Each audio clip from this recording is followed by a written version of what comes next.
ശാരിക മറ്റൊരു മീഡിയയിലൊക്കെ പോയി രേണുസുതി ഇന്റർവ്യൂ ചെയ്ത രേണുമായിട്ട് കുറച്ചുകൂടെ വ്യക്തിബന്ധം കാണുമായിരിക്കും. പക്ഷെ ഞാനും ഇത്രയും കാലം രേണുവിനെ സപ്പോർട്ട് ചെയ്ത് തന്നെ സംസാരിച്ചിട്ടുള്ളത്. ഈ ഓർമ്മ ദിവസം പക്ഷേ രേണു കാട്ടിക്കൂട്ടിയ ഒരു കാര്യത്തിനോട് എനിക്ക് സപ്പോർട്ട് ചെയ്യാൻ പറ്റത്തില്ല. ശാരിക എന്ത് പറഞ്ഞാലും എനിക്ക് പറ്റില്ല.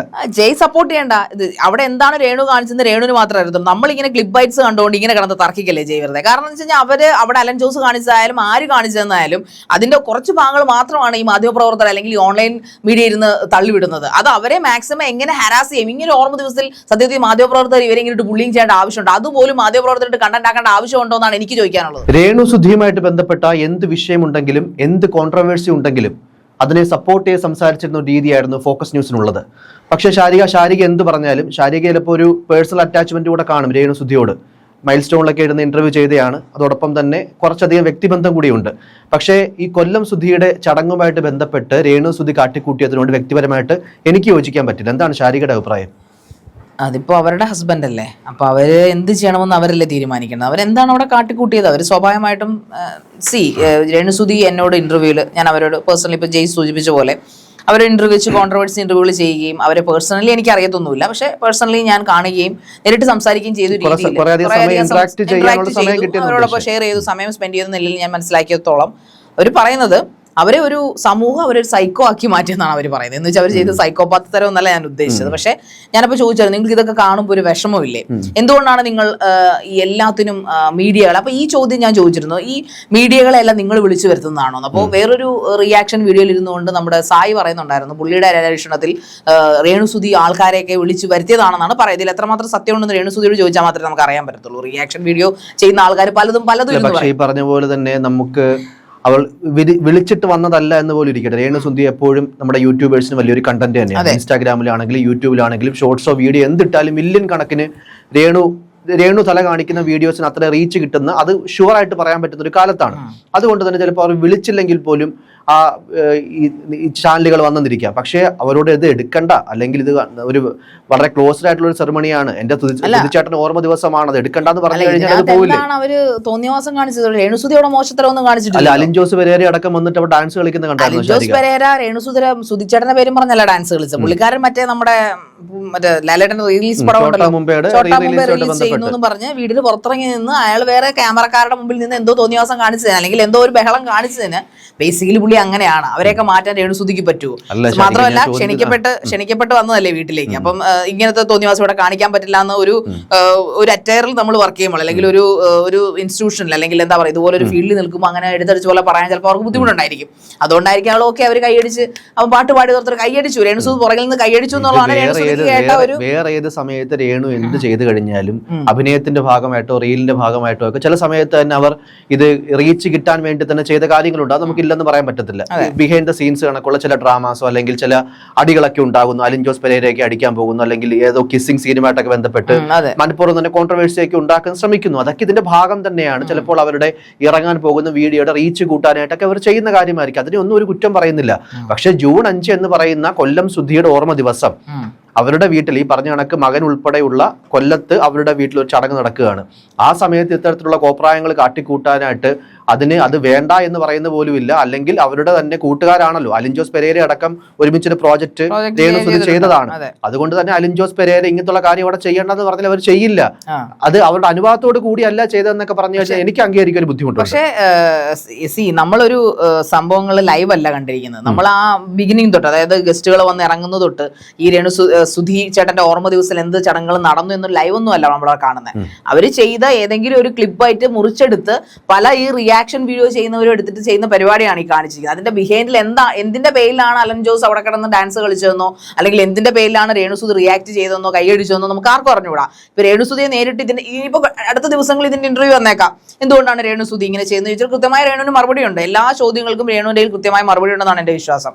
അതുകൊണ്ട് തന്നെ നമ്മൾ ഈ കിടന്ന് നമുക്ക് തന്നെ കണ്ടന്റ് ഉണ്ടാക്കാനായിട്ട് ഇപ്പം ഫോക്കസ് ന്യൂസിനെ സംബന്ധിച്ചിടത്തോളം ശരിയാണ് ജയ് പറഞ്ഞ പോലെ നമ്മൾ ഇതിനു മുമ്പ് എല്ലായ്പ്പോഴും അവരെ ന്യായീകരിക്കുകയാണ് ചെയ്തിട്ടുള്ളത്. ഇതിലും എനിക്ക് അവരോടൊപ്പം അവരിൽ തെറ്റ് ചെയ്തതായിട്ട് എനിക്ക് ഇപ്പോഴും തോന്നിയിട്ടില്ല. ഇപ്പൊ ജയ് ചോദിക്കുന്ന പോലെ അവർ തോന്നിയവാസം കാണിച്ചെങ്കിൽ അത് എന്ത് തോന്നിയവാസം, അവർ അതൊക്കെ ഓരോ ക്ലിപ്പ് ബൈറ്റ്സ് എന്ന് നമുക്ക് തോന്നുന്നതാണ്. ഒരിക്കലും ലൈവ് പ്രോഗ്രാം അല്ല ഇത്. ഇതൊക്കെ ചോദിക്കും, നമ്മൾ അവരോടാണ് ക്ലാരിഫിക്കേഷൻ ചെയ്യേണ്ടത്. അല്ലാതെ നമ്മൾ ഇരുന്ന് കണ്ടുകൊണ്ട് അലൻ ജോസ് അങ്ങനെ കാണിച്ചു, രേണുസുധി അവിടെ കിടന്ന് മറ്റേ ക്യാമറ നിർത്തുകയൊന്നും ചെയ്തിട്ടില്ല. അവർ മാന്യമായിട്ട് അവരെ അന്തസ്സായിട്ടാണ് അവരെ പറയുന്ന കാര്യങ്ങളിൽ അവർ പറയുന്ന കാര്യങ്ങളിൽ ഒരു ക്ലാരിറ്റി നമുക്ക് തോന്നിയേനെ. പക്ഷെ ഇതുമായിട്ട് ബന്ധപ്പെട്ട് തന്നെ പല രീതിയിലുള്ള തിരിച്ചു മറിച്ചുമുള്ള വാക്കുകൾ അവർ മീഡിയാസിനോട് പറഞ്ഞിട്ടുണ്ട്. അതായത് ഈ ജൂഹി ചൗളയായിട്ടൊക്കെ ബന്ധപ്പെട്ട് നമ്മുടെ ഒരു ഹരികൃഷ്ണൻ സിനിമയിൽ ഒരു പാട്ട് സീൻ ക്രിയേറ്റ് ചെയ്യുന്ന ഒരു കാര്യം ഉണ്ടായിരുന്നു. സ്വാഭാവികമായിട്ട് അത് വൈറലായി, നല്ല രീതിയിൽ തന്നെ അവർ ചെയ്തിട്ടുമുണ്ട്. ആ സമയത്ത് നാളെ അല്ലെങ്കിൽ ഇനി വരുന്ന ജൂൺ 5-ാം തീയതി എന്റെ സുധിച്ചേട്ടൻ ഓർമ്മ ദിവസമാണ്, നിങ്ങളൊക്കെ വരുമല്ലോ അല്ലേ എന്നൊക്കെ പറഞ്ഞിട്ട് വളരെ കോമഡി ആക്കിക്കൊണ്ട് പരിഹസിച്ചുകൊണ്ടൊക്കെ ചോദിക്കുകയാണ്. അതും പരിഹാസം എന്ന് വിചാരിക്കുന്നില്ല, അവർ അറിയിക്കുകയാണ് ആ ദിവസം നിങ്ങൾ കാണുമല്ലോ. അതുകൊണ്ട് തന്നെ രേണു കൃത്യമായിട്ട് അറിയിച്ചിട്ട് വന്ന ആൾക്കാരാണ് ഇവരൊക്കെ. ആ ഷൂട്ട് നടക്കുന്ന സമയത്ത് ഞാൻ എന്റെ സുധിച്ചേട്ടൻ ഓർമ്മ ദിവസമാണെന്ന് എനിക്ക് ഓർത്തു കഴിഞ്ഞാൽ എനിക്ക് വളരെ മൂഡ് ഓഫ് ആവും, എനിക്കിത് കണ്ടിന്യൂ ചെയ്ത് മുന്നോട്ട് കൊണ്ടുപോകാൻ പറ്റില്ല എന്ന് പറയുന്ന ഒരു വ്യക്തി അന്നേ ദിവസം വളരെ ഹാപ്പി ആയിട്ട് കൈകൊട്ടിച്ചിരിക്കുന്ന ഒരു അവസ്ഥയിലേക്ക് എത്തുകയാണെങ്കിൽ അതിന് ഒരു കണ്ടന്റ് ഡ്രാമ എന്ന് തന്നെ പറയാൻ പറ്റും. നിങ്ങൾ മലയാളി പ്രജുഡിസ്റ്റുകളുടെ കുഴപ്പമാണിത്. അവരവിടെ കരഞ്ഞു മെഴുകണം എന്നാണോ ജയ് പറയുന്നത്? അങ്ങനെയല്ല പറഞ്ഞത്. അവരെ സംബന്ധിച്ചിടത്തോളം അത്രയും അവർക്ക് പ്രഷ്യസ് ആയിട്ട് കാണുന്ന ഒരു ദിവസം അവർ അങ്ങനെ ആക്ട് ചെയ്യില്ലല്ലോ. അവർക്ക് ഒരു ഷൂട്ട് നടക്കുമ്പോൾ പോലും ഈ ഓർമ്മ ദിവസത്തെ പറ്റിയുള്ള ഓർമ്മകൾ അവരെ ഡിസ്ട്രാക്ട് ചെയ്യും. അല്ലെങ്കിൽ എനിക്ക് പറഞ്ഞ കണക്ക് അത് ഓർത്താൽ പോലും വലിയ വിഷമമാണെന്ന് പറയുന്ന ഒരു സ്ത്രീ, രേണു സുധി പറയുന്ന ഒരു സ്ത്രീ, ആ സമയത്ത് ഇതേ ഓർമ്മ ദിവസം തന്നെ വളരെ കൈകൊട്ടിച്ചിരിക്കുന്ന ഒരു അവസ്ഥയിലേക്ക് കാര്യങ്ങൾ എത്തുകയാണെങ്കിൽ അത് ദഹിക്കാനായിട്ട് സ്വാഭാവികമായിട്ട് ഞാൻ അടക്കമുള്ള മലയാളികൾ കുറച്ച് ബുദ്ധിമുട്ടുണ്ട്. അത് തന്നെ ഞാൻ പറഞ്ഞു. നിങ്ങൾക്ക് ബുദ്ധിമുട്ടുണ്ടെങ്കിൽ രേണുസുധിന്റെ മറുപടി രേണുസുധിയാ പറയുന്നത്, ഞാനല്ല മറുപടി പറയേണ്ടത്. എനിവേ എന്ത് തന്നെയായാലും രേണുസുധി അവിടെ ചെയ്ത പ്രവൃത്തിയിൽ തെറ്റൊന്നുമായിട്ട് എനിക്ക് തോന്നിയിട്ടില്ല. അവരവിടെ മാന്യമായിട്ട് ആൾക്കാരെ വിളിക്കുന്നു, ക്യാമറാമാനെയും. അവര് ഈ ക്യാമറയിൽ ജീവിക്കുന്ന ഒരു വ്യക്തിയാണ് ഇപ്പോൾ അവരെ സംബന്ധിച്ചിടത്തോളം. അവർ നേരത്തെ ഒന്നും ഇത്രത്തോളം ഫേമസ് ആയിരുന്നില്ല, മറിച്ച് അവരുടെ ഓരോ ആൽബങ്ങൾ ഇറങ്ങിയും അവരുടെ ഇന്റർവ്യൂ നടക്കുകയും അതിനുശേഷം അവർ ഓൺലൈൻ മീഡിയ ആയിട്ട് ഏറ്റവും അടുത്ത് ഇടപഴകി നിൽക്കുന്ന ഒരു വ്യക്തിയാണ്. അതുകൊണ്ട് തന്നെ അവരുടെ വീട്ടിൽ ഇപ്പോൾ സുധിയെ സംബന്ധിച്ചിടത്തോളം സുധിച്ചേട്ടൻ അന്ന് അവരെപ്പോഴും പറയുന്ന പോലെ എനിക്ക് എന്റെ ഏറ്റവും പ്രാണനായിട്ട് അവരുടെ ഏറ്റവും പ്രാണനായിട്ട് കൊണ്ടു നടക്കുന്ന വ്യക്തിയാണ് സുധി എന്ന് പറയുന്ന ആൾ, അവരുടെ ഭർത്താവ്, മരിച്ചുപോയവരുടെ ഭർത്താവ്. അപ്പൊ അതിനർത്ഥം അവര് കരഞ്ഞു കാണിച്ചാൽ മാത്രമേ, അല്ലെങ്കിൽ സുധിച്ചേട്ടന്റെ ഓർമ്മ ദിവസം ഗദ്ഗത ചിത്തയായി രണ്ടു തുള്ളി കണ്ണീർ അദ്ദേഹത്തിന്റെ ഫോട്ടോയുടെ മുമ്പിൽ നിന്ന് ഒഴിച്ചാൽ അത് അവര് അദ്ദേഹത്തെ സ്നേഹിക്കുന്നുണ്ടെന്ന് എന്താണ് അർത്ഥം? ഒരിക്കലും ഇല്ല. അവര് ചിരിച്ചെന്ന് വെച്ച് സുധിയുടെ ഓർമ്മ ദിവസം ഇല്ലാതാകും. അവര് ഉള്ളിൽ ചിന്തിക്കുന്ന ചിലപ്പോ അന്ന് ഹാപ്പി ആയിട്ട് ഇരിക്കണമെന്നായിരിക്കാം സുധിയുടെ ആത്മാവ് ആഗ്രഹിക്കുന്നത്. അതുകൊണ്ടായിരിക്കും അവർ ഇതൊക്കെ ചെയ്യുന്നത്. അവർ പക്ഷേ ഓർത്തു പോയാൽ അവർ ചിലപ്പോൾ ഡൗൺഫോൾ ആയി പോകുമായിരിക്കും. അതുകൊണ്ടായിരിക്കാം അതൊക്കെ ചെയ്യുന്നത്. നമുക്ക് അങ്ങനെ ചിന്തിച്ചൂടെ? പറയുന്ന കാര്യങ്ങള്, ശാരിക പറഞ്ഞ കാര്യങ്ങള് ഒരു രീതിയിൽ ഞാൻ അംഗീകരിക്കാൻ വേണ്ടി അംഗീകരിച്ചു തന്നെ.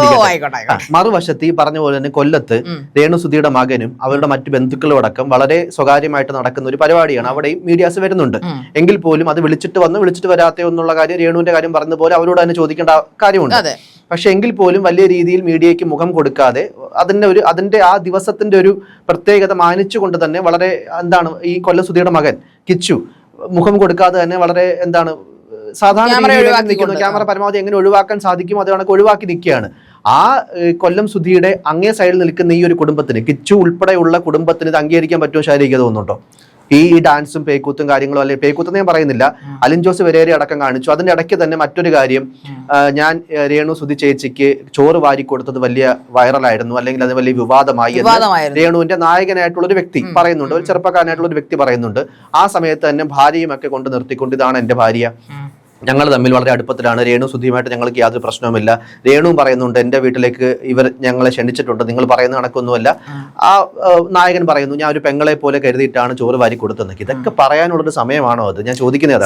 ഈ രേണുസുധിയുടെ ലൈഫ് എന്ന് പറഞ്ഞാൽ മലയാളികൾ സ്ക്രിപ്റ്റ് ചെയ്ത രീതിയിലല്ല രേണുസുധി ജീവിതം പോയിക്കും. മലയാളം ആഗ്രഹിച്ചെന്ന് പറഞ്ഞാൽ രേണുസുധി ഒരു പക്ക വിധവയെ പോലെ കുറച്ച് നാൾ കരഞ്ഞു മെഴുകി നടക്കുക, അതിനുശേഷം ഏതെങ്കിലും ജോലിയിൽ പ്രവേശിക്കുക, സാധാരണക്കാരിയായി പോകും. പക്ഷെ രേണുസുധി അത് ചെയ്തില്ല. അവർ വ്യത്യസ്തമായിട്ട് ആൾക്കാർ എന്തൊക്കെ അവരെ കുറിച്ച് വൃത്തികേടുകൾ പറഞ്ഞോ അതിനെതിരായിട്ട് നിന്നുകൊണ്ട് അവർ ഫൈറ്റ് ചെയ്ത് മുന്നോട്ട് പോയി. അതുകൊണ്ട് തന്നെ അവർക്ക് ഇന്നൊന്നും സംഭവിച്ചിട്ടില്ല. അവർക്ക് വർക്കുകൾ ഇഷ്ടം പോലെ കിട്ടുന്നുണ്ട്, അവർ ചെയ്യുന്ന കണ്ടന്റിന് വേണ്ടി ആൾക്കാർ ഓടി നടക്കുന്നുണ്ട്, അവർ ചെയ്യുന്ന കണ്ടന്റാണ് നമ്മൾ പോലും എടുത്തിട്ട് ചെയ്യുന്നത്. സോ ഈ പറയപ്പെടുന്ന പയ്യനുമായിട്ട് കണ്ടതാണ് ഊണ് കൊടുക്കുന്നത്, ഭയങ്കര വിവാദമായിട്ട് വളരെ മോശപ്പെട്ട കാര്യങ്ങളാണ് സത്യം പറഞ്ഞ രേണുസുധിയുടെ ആ ഒരു ആൽബത്തിന് താഴെ വന്നിരുന്നത്. പക്ഷേ എന്നിട്ടും ഇവർക്ക് ആർക്കും ഒരു ചാനലിനെതിരെ സ്ട്രൈക്ക് കൊടുക്കുകയോ ഡിഫമേഷൻ കേസ് ഫയൽ ചെയ്ത് അവരുടെ അന്തസ്, രേണുസുധിയുടെ അന്തസ്.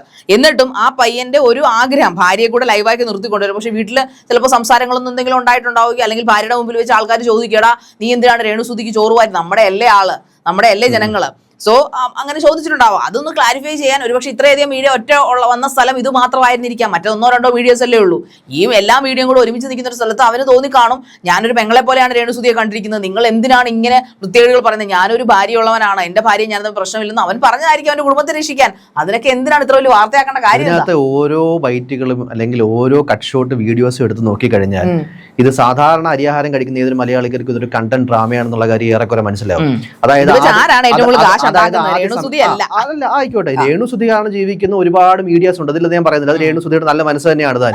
അവർ വളരെ തുച്ഛമായ രീതിയിൽ അവർ പറയുന്നുണ്ട്, ഞാൻ 1 ലക്ഷം രൂപയൊന്നും കണ്ടിട്ടില്ല, ഞാൻ വളരെ തുച്ഛമായ രീതിക്കാണ്, തുച്ഛമായ തുക കിട്ടിയിട്ടാണ് ഞാൻ വർക്ക് എടുക്കുന്നത്. ഈ 1 ലക്ഷം രൂപ 2 ലക്ഷം രൂപയൊക്കെ പ്രതിഫലം എന്ന് നിങ്ങൾ പറയുന്നത് ഞാൻ ജീവിതത്തിൽ പോലും എന്റെ സുധിച്ചേട്ടനുള്ള സമയത്ത് പോലും കണ്ടിട്ടില്ല എന്നൊക്കെ പറയുന്നുണ്ട്. അത് തീർച്ചയായിട്ടും പറഞ്ഞു നടക്കാൻ അത് കണ്ടന്റ് ആയിട്ട് വിറ്റ് വരുമാനം നേടുന്ന വലിയൊരു വിഭാഗം ഓൺലൈൻ മീഡിയാസ്, പ്രത്യേകിച്ച് ഓൺലൈൻ മീഡിയാസ് ഈ നാട്ടിലുണ്ട്. അതൊക്കെ സമ്മതിക്കാം, അതൊക്കെ രേണുസുധിയുടെ നല്ല മനസ്സ് തന്നെയാണ്. പക്ഷേ ഈ പറഞ്ഞു നടക്കാൻ ഈ ദിവസം, ഈ പർട്ടിക്കുലർ ദിവസം ഉണ്ടായ ഓരോ സംഭവങ്ങളും എടുത്ത് നോക്കുകയാണെങ്കിൽ, ഓരോ ക്ലിപ്പ് ഐറ്റും എടുത്ത് നോക്കുകയാണെങ്കിൽ, ആദ്യ സമയത്തേക്ക് ഒന്നും അറിയാത്ത പോലെ മീഡിയാസ് അവരുടെ വീട്ടിലേക്ക് ചെല്ലുന്നു. രേണുസുധിയുടെ സുധിലയം എന്ന് പറയുന്ന കൊല്ലം സുധിയുടെ പേരുള്ള ആ ഒരു ബോർഡ് കാണിക്കുകയാണ്. അതിനുശേഷം വീട്ടിലേക്ക് ചെല്ലുമ്പോൾ ഉറങ്ങി എണീറ്റ രീതിയിൽ ആ രീതിയിലേക്ക് രേണുസുധി വരികയാണ്. എന്നാൽ നല്ല ഡ്രസ്സിങ്, നല്ല രീതിയിലുള്ള ഡ്രസ്സ് ഇട്ട് നല്ല അത്യാവശ്യം മേക്കപ്പോട് കൂടി തന്നെ രേണു നിൽക്കുന്നത്. അങ്ങനെയൊക്കെ ആരെങ്കിലും ഉറങ്ങാൻ പോകുമോ? അല്ലെങ്കിൽ അത് അങ്ങനെയൊക്കെ